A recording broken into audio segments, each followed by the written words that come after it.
Sevgili Cumhurbaşkanı Erdoğan, ben size benim gibi Doğu Türkistanlı çocukların adıyla size sesleniyorum.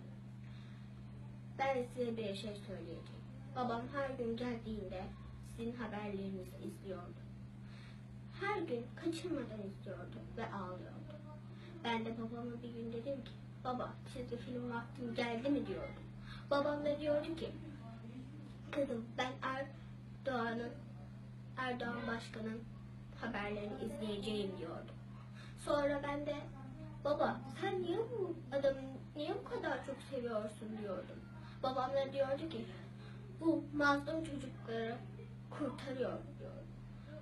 Sonra bir gün ben sizin bir haberinizi gördüm.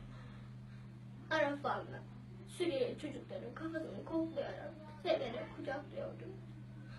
Babam milyonlarca çocukların babaları Naz kampına atıldı. Ve ben çok üzüldüm. İlk önce Allah'la, sonra sizle, sonra tüm Türkiye'ye sesleniyorum. Lütfen bizi kurtarın. Yetim çocuklar çok var. Lütfen bizi kurtarın. Lütfen.